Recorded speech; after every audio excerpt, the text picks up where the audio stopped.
Good morning all. It's great to be with you and thanks so much for joining us today. I apologise, I think a few of you have probably already seen that video a couple of times, but we'll keep playing it. And look, we're very proud of the journey we've been on. We've got RGA here today. You know, with the additional funding that's come our way, we've been able to bring in their expertise. They mastered the brief pretty quickly, got the strategy, and we'll hear more from Craig today about the journey that they went on to help us develop the campaign. But it's, from my mind, it's a very powerful statement. It's really breaking through, I guess, the era of drift that we have looked at internally, and there has been sort of, I call it sort of excessive sort of navel gazing, wondering about the Australian offering and what we're taking to the world. And we're certainly in a new epoch, and I'll talk about that shortly. But this is all about, let's be proud, in a very true Australian way. It's not hubris, it's a quiet confidence in what we want to take to the world. We've always known how outstanding our wines are, but we've been somewhat apologetic in the global market. I think let's not forget some of the challenges we had, but let's, I think, park it and collectively move on with this renewed sense of optimism and confidence. And that's all happening already. And this provides a great platform for everyone to come underneath it because it celebrates what's great about the country in terms of our people, our places, all those stories. And this provides a great umbrella for everyone to take that forward. So I look forward to hearing more from Craig about that a bit later on. It's always important to talk numbers, and I'll just give a sense of a couple of numbers. I'm just sort of painting a bit of a scene at the moment, and you've got a lot of speakers here today who know this in much more detail than I, and they'll unpack it in that detail. But we can't forget the history, and this graph sort of speaks to itself. And obviously we know where we're sitting at the moment, which is great. There's buoyancy around, which is very palpable and real. But we've always got to look in the historical context and not get too wrapped up in the moment, and we need to plan sustainably for the future. If we forget what's happened in the past, forget some of the collective missteps we've taken, then we're only doomed to repeat it. Perhaps is what's happening in Canberra at the moment. So it's just important to be very wary and alive to the history of the Australian wine export story. So the current numbers, and many of you have seen this already, and I'm not going to talk in too much detail now because both Peter Bailey and the regional general managers will unpack this in a bit more detail. This only tells the export story, and I'm always conscious of reminding people that it's part of the story. You've always obviously got to look at what's happening in market, what's happening with depletions. Obviously that's more readily done in markets like the UK and US, not as easy to get the handle in China. But there's a lot of strong numbers coming through from that export story. That 20% growth is the highest rate of growth in 15 years. It was a record volume last year. The average value per litre is the highest in a decade. The average dollar per litre for bottled wine at $5.94 is a record. So a lot of positive signals there, and growth really across nearly all price points. So it's been enjoyed across all parts of the sector. We have a diverse offering from many different regions across the country, and we want that growth to be enjoyed amongst all those regions and everyone in the value chain. So that's very pleasing. Obviously, you break it down, and we start to break it down by country. Again, headline figures, and then we need to constantly unpack it to understand what's sitting behind it.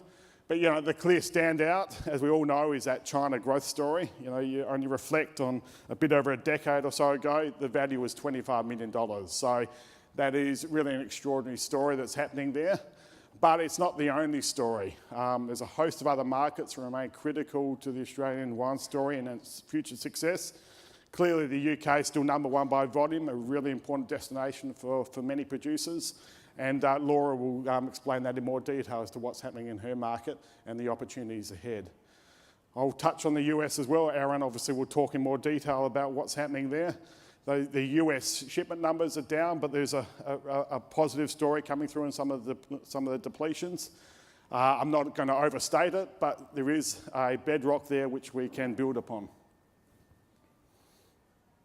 Now keep unpacking the numbers. This is an interesting one, and I'm not going to sort of get too deep into this, but we did a bit of a comparison. New Zealand released their export figures a week or so ago, and obviously over the past decade or so, everyone's been obviously look at the success of the New Zealand wine industry, and look, they've done a great job, and all power to them, and we're good friends with our friends across the ditch.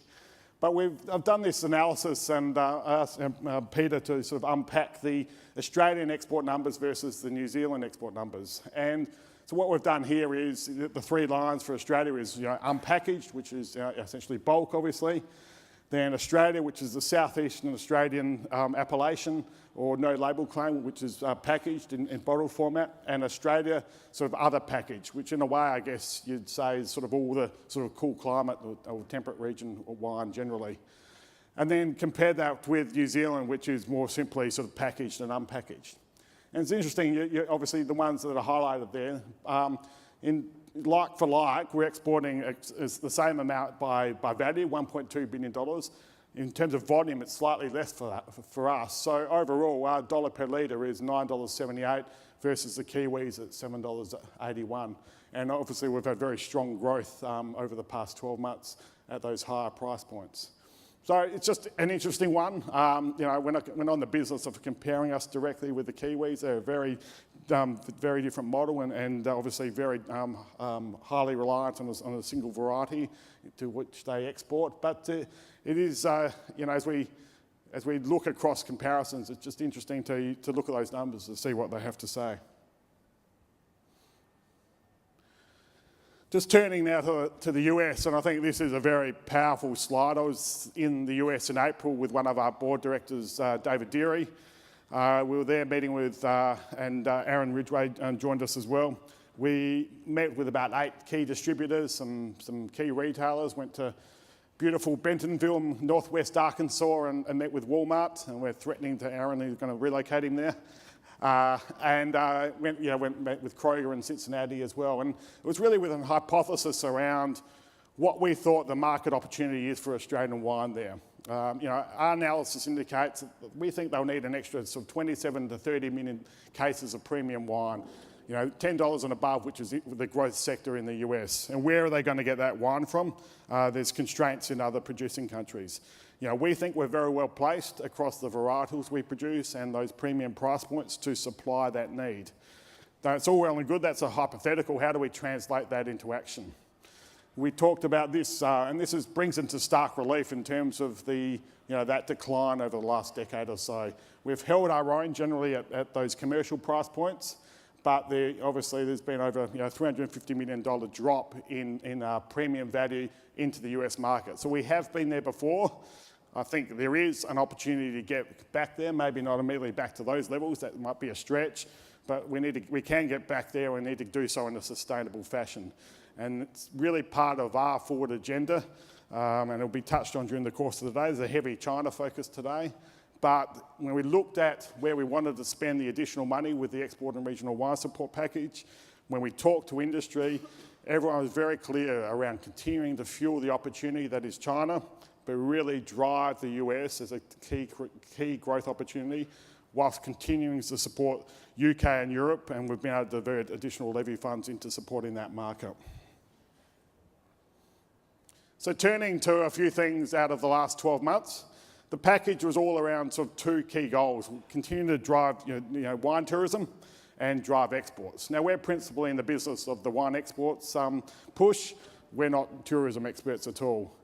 But it was cognizant that many regions are focused on exports, but some are more a tourism play.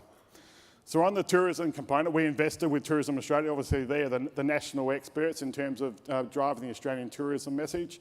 So we co-invested with the Dundee campaign earlier in the year, which was an outstanding success. You look at a whole bunch of metrics. I'm not going to read them all out here, but it's really translating into, you've got great visibility, great traction in terms of impressions, and it's flowing through into increased visitor numbers now. So more people from the US, as was the aim, are getting on planes and spending money here in Australia, and wine is really central to what they want to see and do when they come out to the country. So that was very positive.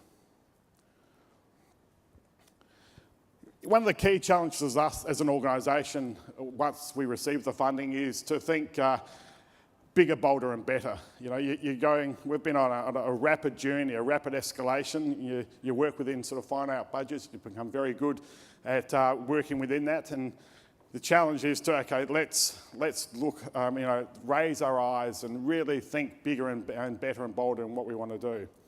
And there's a couple of examples where I think, and I'm very proud of the team of how they've delivered in that space. You know, Vinexpo Hong Kong was, you know, the first sort of hallmark investment under the package. We were country of honour there. We had over 150 wineries there, you know, 200 plus brands, many regions. It was the single biggest event we've done overseas on that scale. And you know, the stand looked fantastic. The branding was drawing people in. You know, the traffic around the stand was very hot, and you know, and people were commenting on, you know, compared to the other halls in terms of the Europeans being pretty quiet in comparison. So yeah, that was fantastic, and it was really that opportunity for a collective, bold statement to show to the region and also broadly that, you know, we're back. We're back, you know, in the best Australian tradition of what was the hallmarks of what we did really well in the halcyon days of, you know, being very bold, working together collectively and making a clear statement. And you know, we're a very relatively smaller producer. We need that sort of coalition of working together en masse, and it's very powerful. Turning to Decanted, and again, Aaron will unpack this in a bit more detail when he speaks, but you know, the vision there, you know, get 100 key influencers. It's hard to bring them out to Australia, getting time, so let's take Australia to them. Let's take 13 great winemakers who they're presenting in a real ambassadorial role. In that, again, that great Australian tradition, their brands are sort of there, but it's, you know, second or third tier. They're talking country, region, variety, in that real sort of positioning of the Australian category. And again, the feedback out of Decanted was fantastic. It's an immersion for those people and really getting a new sense of what the Australian wine offering is all about. We've received some outstanding feedback. Some of it's been shared. I'll let you read that on the screen. And that's fantastic. I've been really overwhelmed by the amount of feedback we've received off the back of it. At the end of the day, though, that feedback's fantastic, but I keep saying we're not in the business of getting nice emails. I like a nice email compared to the contrary, but it's all about translating into commercial results. We've got a role to play there, but at the end of the day, we don't make any wine, we don't sell it. Then this is where we've got to constantly work in tandem with brand owners for them to come in and capitalise those opportunities. In terms about accountability and measuring success, we are red hot on that.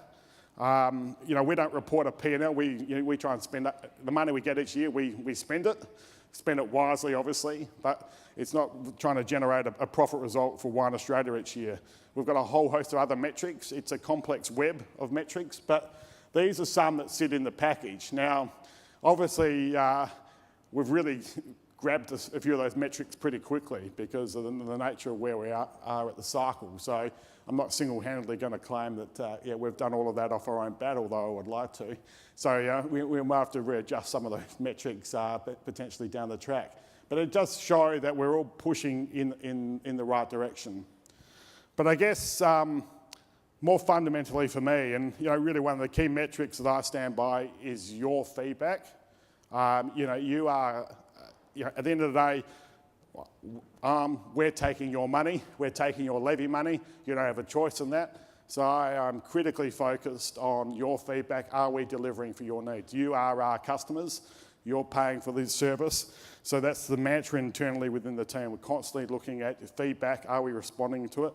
You know, we're not a perfect beast. I've got an exceptional global team who do an outstanding job, but we're always looking for that constructive conversation and feedback to make sure we're delivering a relevant and useful service to all of you. So with all of this, please, we're a friendly bunch. Stay in touch. Speak to me. Make sure you're getting everything from us. Speak to my global team, many of which are here today, which is fantastic. I will conclude, it's an honour to lead the Wine Australia team. It makes my job, pretty easy, really. I just sometimes turn up, shake a few hands and write a few cheques. They do an outstanding job. They're incredibly dedicated and passionate and go above and beyond to help you set up for success. And I just urge you to keep partnering and working with us as you all do, and I look forward to continuing to kick goals in the future. So thanks for your time, and look forward to chatting to you during the course of the day. Thank you.